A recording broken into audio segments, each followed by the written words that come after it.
Olá a todos e a todas, sejam bem-vindos. Pessoal, hoje a gente vai falar um pouco sobre limites da arte, um tema importante, inclusive já foi tema de redação do vestibular da FUVEST.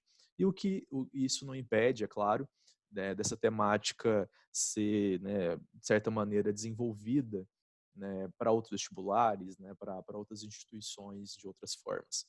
É interessante lembrar que esse debate, sobre os limites da arte é um debate que ganhou muita força no Brasil devido à exposição Kirmuseo, patrocinada pelo Santander, pelo Banco Santander, não sei se todos vocês lembram, uma exposição muito ligada à questão de gênero, uma exposição bastante crítica, com obras muito críticas, que gerou muitos embates, muitas pessoas ficaram incomodadas com o teor das obras, e isso descambou para a exposição ser fechada, o que muitos teóricos da arte, o que muitos estudiosos, muitos professores de história da arte entenderam como uma forma de censura. A gente vai tratar um pouco disso aqui. Só que só lembrando que a ideia da aula, de repertório sociocultural é ilustrar, te dar mais opções para você sustentar a sua argumentação. Então, vai ser uma aula muito mais ilustrativa, até porque trata-se de arte, do que uma aula opinativa. E é claro que é interessante, até por isso, você ficar muito esperto à Constituição, liberdade de expressão, liberdade artística, por mais que o uso de Constituição não configura um repertório sociocultural, é extremamente interessante para a sua argumentação, para dar potência na sua argumentação, ok? Se você for por esse caminho, é claro. Só projetando aqui.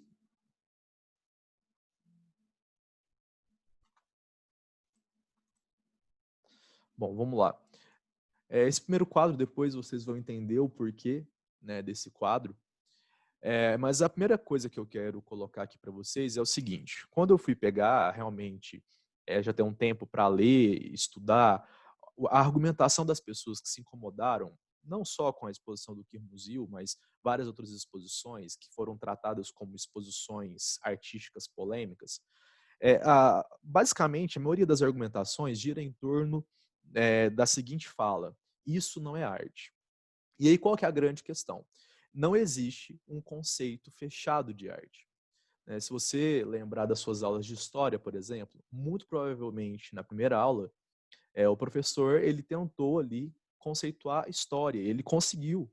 Ele foi lá no Mark Bloch, ele foi lá nesses teóricos, foi lá na historiografia e tentou ali fechar um conceito de história. Isso não é possível com arte. Isso é possível na sociologia, isso é possível na história, não é possível com arte. Porque não existe um conceito que consiga abarcar todas as expressões artísticas existentes. Vocês vão entender ao longo da aula por quê. Beleza. E aí existe uma relação paradoxal. Por mais que as pessoas não tenham na cabeça um conceito de arte fechado, até porque ele não existe, as pessoas conseguem naturalmente exemplificar o que para elas é arte. Então, se você sair na rua perguntando, o que você acha que é arte? As pessoas muito provavelmente, e aqui eu estou falando da população como um todo, as pessoas muito provavelmente vão falar o seguinte: não, arte para mim é o belo, arte para mim é beleza. Essa é a primeira ideia que vem na mente das pessoas normalmente. E o exemplo que elas vão, muito provavelmente, o exemplo que a pessoa vai dar para você ali vai ser um exemplo de arte grega, arte da antiguidade clássica ali, que realmente reflete, representa a beleza como um todo. Então, essa aqui é uma questão interessante. Essa relação paradoxal entre não existir o conceito de arte, mas as pessoas terem construído por si mesmas, por si próprias, um conceito na cabeça que não abarca todas as expressões artísticas. Só para você entender um pouco melhor, eu vou utilizar bastante imagens, até coloquei esse fundo preto, que eu particularmente não gosto tanto, mas eu acho que é interessante para você ver os pormenores. Eu coloquei aqui, é uma escultura do período helenístico, lá da arte grega. Lá o Conte e seus filhos. E o que você consegue aqui ver e entender dessa concepção que muitas pessoas têm de arte? A arte é o belo. Então, nesse momento do período helenístico, você tem a movimentação, no estatuário grego, muito forte, muito bem representado, as estátuas com uma movimentação já interessante, o que foi visto como algo muito moderno, e a representação de ideal de beleza grega, o ideal de beleza dos povos gregos, dos helenos, povo helênico, perdão. Então, e isso, é claro, até hoje, seu ideal de beleza é o ideal de beleza grego.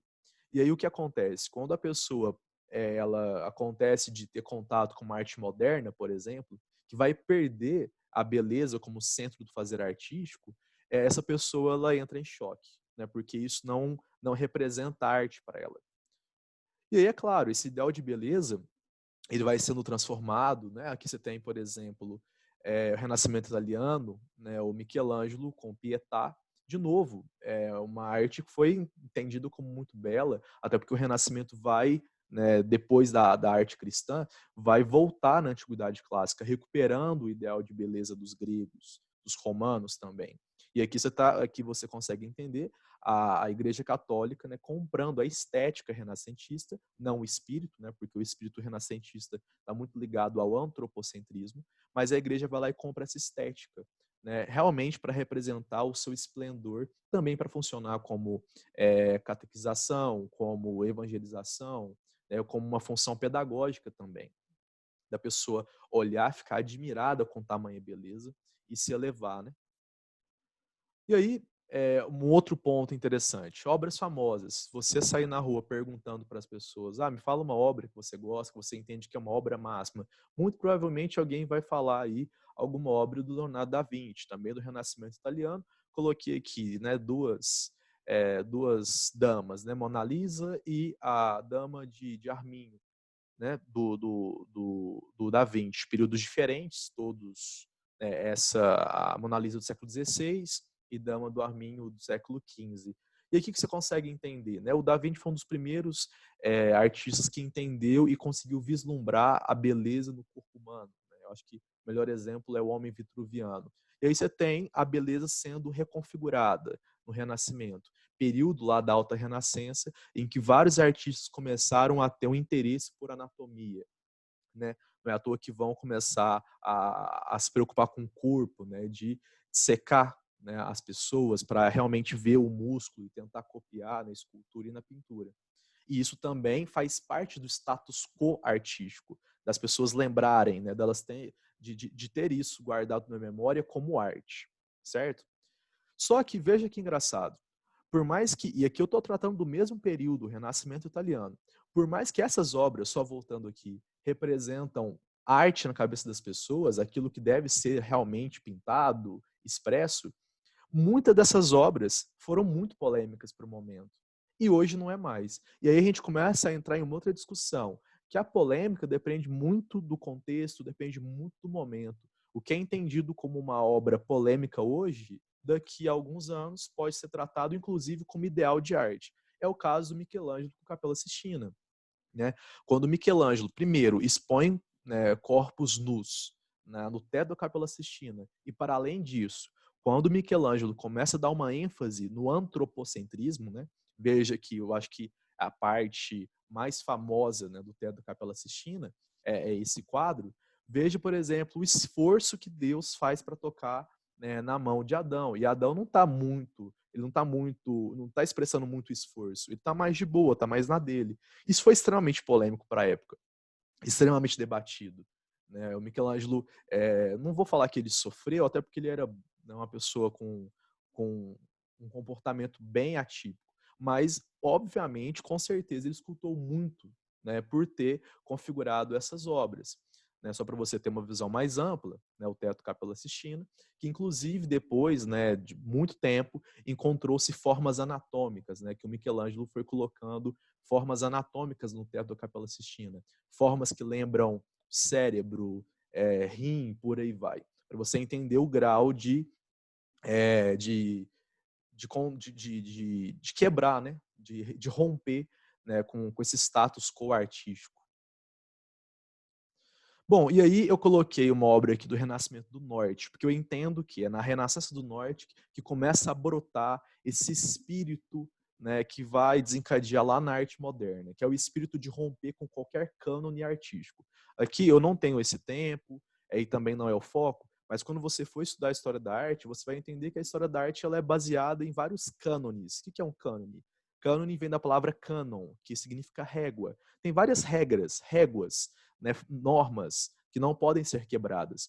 Na Renascença do Norte, há esse cansaço dessas regras. E as pessoas começam, os artistas como um todo, começam a querer romper de alguma maneira disso. Então eu entendo que nesse quadro, Madonna do Colo Longo, o que, que você tem? Já um rompimento dessas regras. Um exemplo é a desproporção de corpos nas obras. Dá uma olhada, né, no tamanho dessa pessoa aqui do lado e o tamanho, né, desse bebê, né, que está no colo dessa Madonna. Então, isso século XVI, Renascença do Norte. Já começa a brotar o gosto pelo exótico, o gosto pelo assimétrico. E é claro que aqui nós já estamos tratando para alguns autores de maneirismo, né? Aquele ato ali entre Renascimento e Barroco. Eu acho que um outro exemplo, né, Van Halen, queda dos Titãs, século XVI. De novo, uma quebra abrupta, com todo esse ideal de beleza, né, com esse quadro equilibrado, né, do Rafael Sanzio, né, o ideal de equilíbrio no quadro, e o Van Halen vem e coloca tudo de cabeça para baixo, né, com essa obra que inclusive flerta muito com o onírico, com o sonho, com o pesadelo, com o exótico.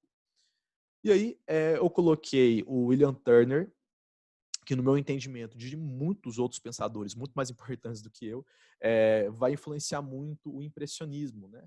Porque aqui Chuva, Vapor e Velocidade, um quadro do século XIX da arte romântica. O Turner, que é famoso por pintar paisagens, ele já começa a colocar no quadro o que foi visto como algo muito estranho na época, muito moderno, e foi rechaçado, né? Inclusive os impressionistas também foram da mesma maneira. O que é isso? Isso não é arte. Porque qual que é a questão do William Turner? É fazer um esboço. A pessoa deveria olhar para o quadro e na mente dela construir a imagem. A imagem não seria construída na tela, e sim na mente das pessoas. Então eu vou apenas dar a impressão de movimento. A pessoa vai construir na sua mentalidade esse movimento. Isso foi visto como algo moderno, foi repudiado, assim como os impressionistas. Tudo certo? Para você ver que muitas obras que foram tratadas como estranhas, grotescas, assimétricas, hoje é um clássico. Hoje as pessoas não olham com os mesmos olhos. Tudo certo? Pessoal, isso também está muito ligado ao século XX e à arte do século XX. O século XX muda muito o panorama sobre a arte. Por quê? No século XX, a beleza perde muito sentido de existência. Várias guerras, vários conflitos. E aí, o que você começa a ter? A valorização do choque, a valorização do inusitado, do absurdo, da ousadia, essa palavra é importantíssima.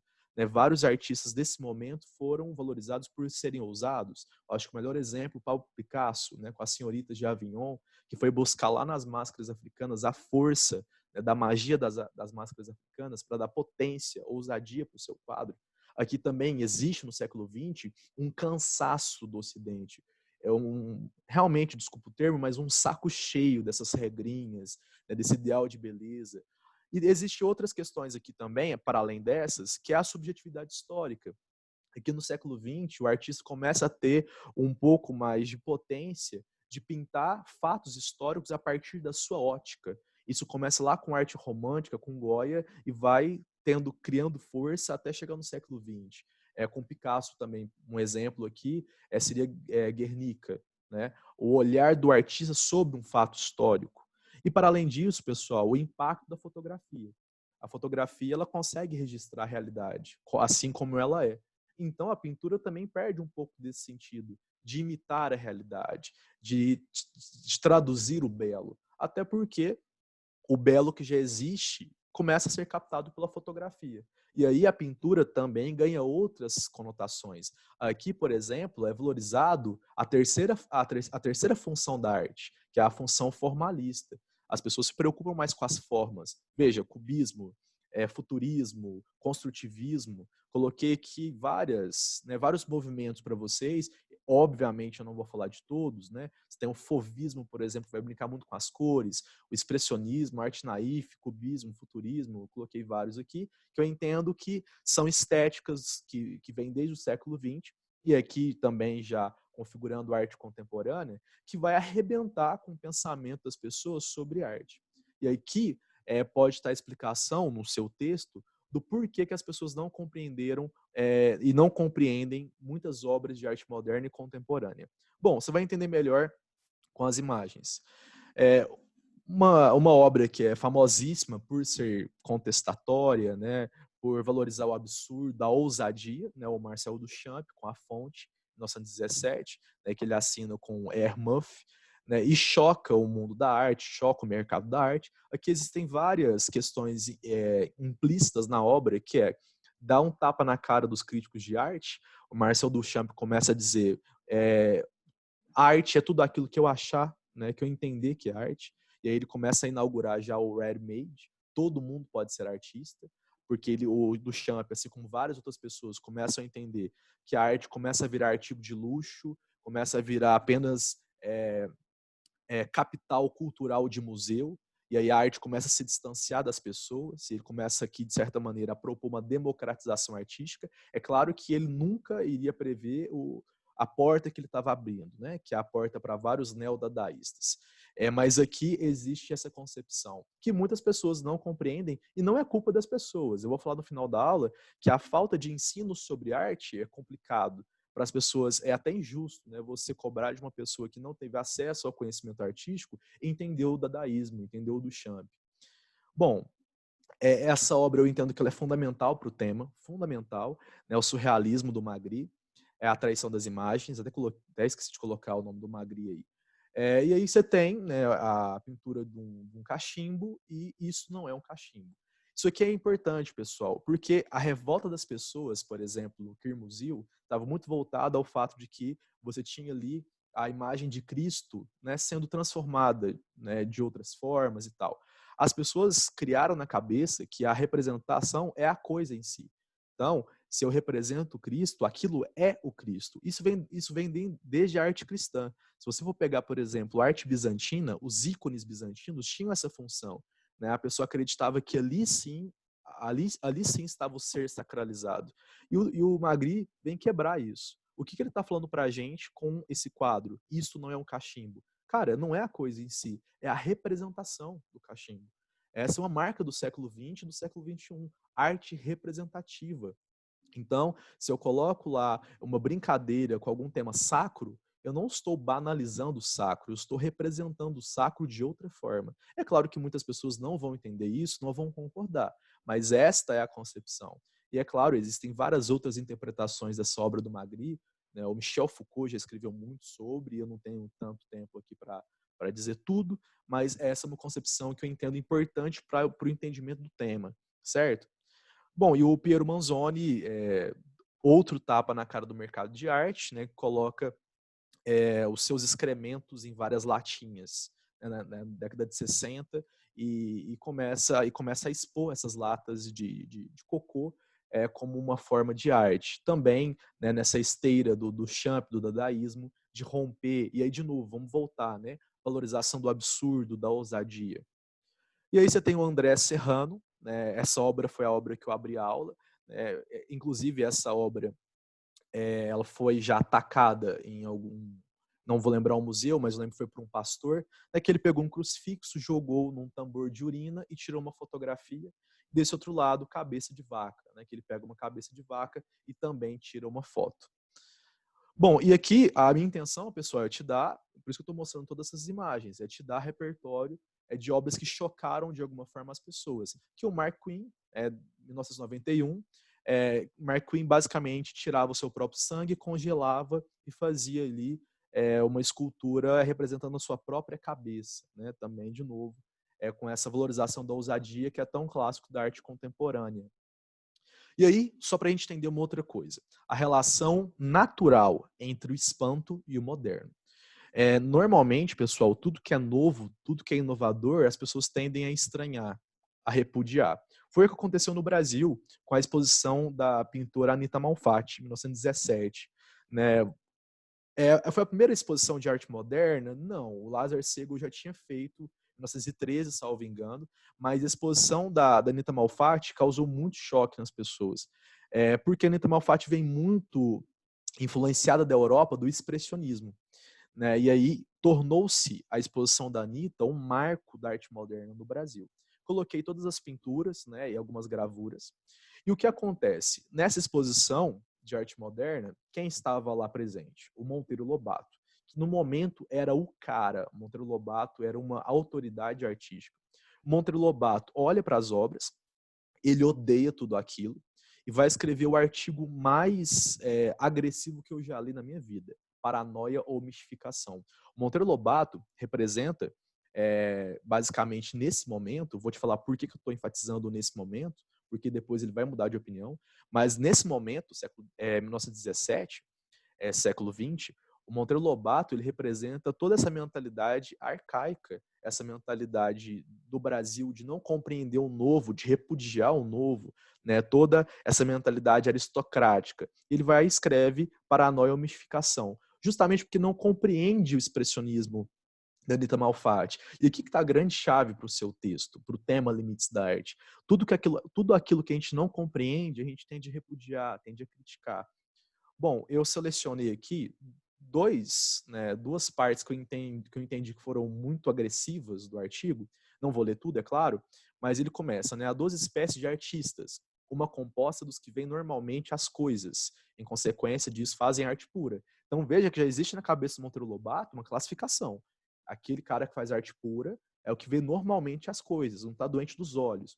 E existe outra espécie de artistas, que é formada pelos que veem anormalmente a natureza, interpretam-na à luz de teorias efêmeras. Aqui ele está criticando o expressionismo sob a sugestão estrábica das escolas rebeldes. Ele está aqui falando das vanguardas, e realmente essa é uma característica das vanguardas europeias. Qualquer vanguarda tende a repelir pessoas, não agregar. Surgidas cá e lá, como furúnculos da cultura excessiva. Então ele chama as obras da Anita Malfatti de furúnculos excessivos advindos do expressionismo alemão, que faz parte de uma vanguarda efêmera. Aqui eu coloquei 3 quadros da Anita que foram expostos nessa exposição de arte moderna. É o Japonês, a Estudante Russa e o Homem Amarelo, né? Obras que chocaram muito as pessoas, sobretudo o Monteiro Lobato. Tudo certo, gente? Bom, e aí eu quero terminar falando de 3 pensadores que eu entendo que podem ser muito interessantes para o seu texto. Primeiro, Leon Tolstói, escritor russo. Pessoal, o Tolstói ele escreve um livro que é um clássico, né? Que é O que é Arte. E o Tolstói vai colocando a sua ideia, a sua concepção sobre arte, o que ele entende sobre arte. Primeiro, o Tolstói entende que a arte é um elo, é um meio de comunhão entre os seres humanos. Isso é muito bonito, né? A expressão artística, ela de certa maneira iria atingir os sentimentos dos seres humanos. Então, você, ao olhar uma obra de arte, você ficaria comovido, assim como todo mundo ali, e isso seria uma comunhão. Então, existiria nesse momento uma espécie de consciência coletiva baseada na admiração, né? E o meio, a ignição disso é a obra de arte. E aí, veja, o artista, para o Leon Tolstói, escritor russo, a função do artista é comunicar um sentimento. Claro, de forma clara, transparente.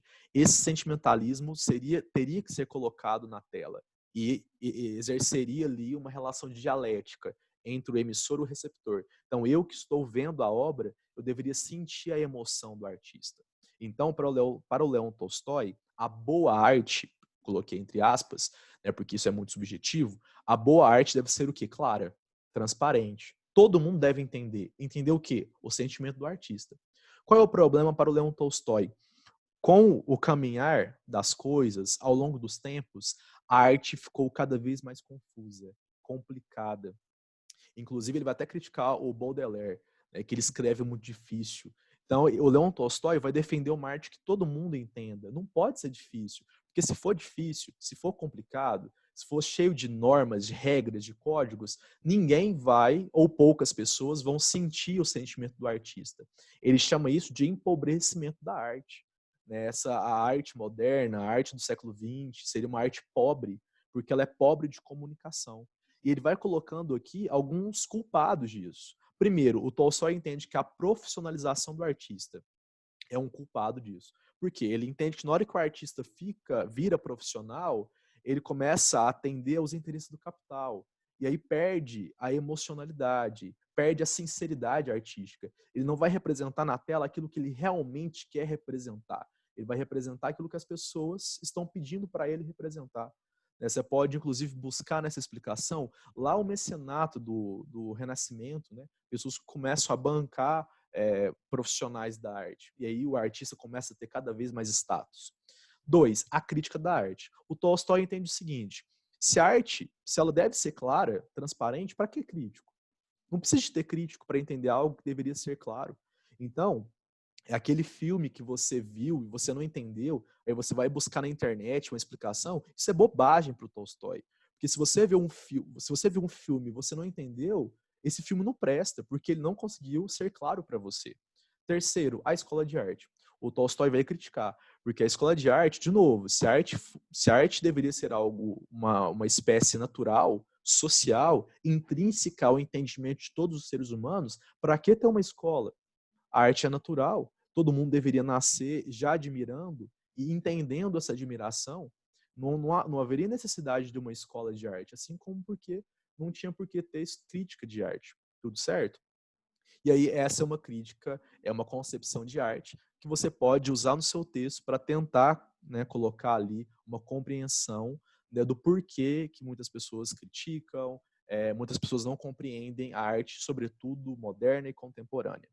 Da mesma forma, eu coloquei 2 pensadores, por último, né, o Richard Holland, eu, sinceramente, eu não sei se a pronúncia correta é essa, autor do livro Arte e seus Objetos. Bom, esse pensador, ele tem a seguinte compreensão: toda arte é uma forma de vida.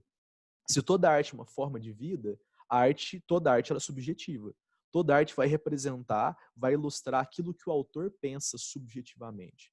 Para além disso, toda pessoa, todo mundo está sob o julgo do contexto histórico. Toda obra de arte, então, vai representar a subjetividade do artista e o contexto histórico. Ou seja, não dá para você ler uma obra sem você participar desse contexto histórico. Então, não dá para você pegar uma obra lá do Barroco e sentir a mesma coisa que um homem do século XVI, porque você é um homem do século XXI. Você pode até tentar entender aquilo que o Caravaggio, por exemplo, estava tentando representar, mas você não vai sentir aquilo, porque você não estava exposto àquele contexto. Então, o que você começa a entender aqui? De novo, o que eu estou buscando no seu texto? Você tentar traduzir ali, por meio dos repertórios socioculturais, a incompreensão de muitas pessoas em face à arte moderna. Muitas pessoas não conseguem compreender a arte moderna e contemporânea porque não levam em consideração o contexto histórico do século XX. Não levam em consideração o fato de que a beleza perdeu importância no século XX e XXI para outras causas, vistas pela subjetividade do artista como mais importante. Então, essa é uma compreensão que vocês têm que levar em consideração no texto. É o Nelson Goodman, filósofo norte-americano, autor do livro Modos de Fazer Mundos. Ele vai ter uma concepção parecida, mas com algumas peculiaridades. O Goodman entende que, para você compreender uma obra de arte em sua totalidade, você deve saber ler os símbolos que essa arte representa. Então, não dá para você compreender uma obra de arte sem ter um estudo sobre arte. Esse pensador é interessante para você utilizar e fazer a seguinte reflexão: o fato das pessoas não compreenderem algumas exposições modernas está muito associado ao fato de que muitas pessoas não têm aula de história da arte, não têm aula de arte. E isso não dá munição para as pessoas realmente compreenderem o símbolo, não compreenderem a linguagem, porque a arte é a linguagem. Não é à toa que na sua prova do Enem, ela está no campo ali de códigos e linguagens. E veja, símbolo para o Goodman é representação, denotação, exemplificação e expressão.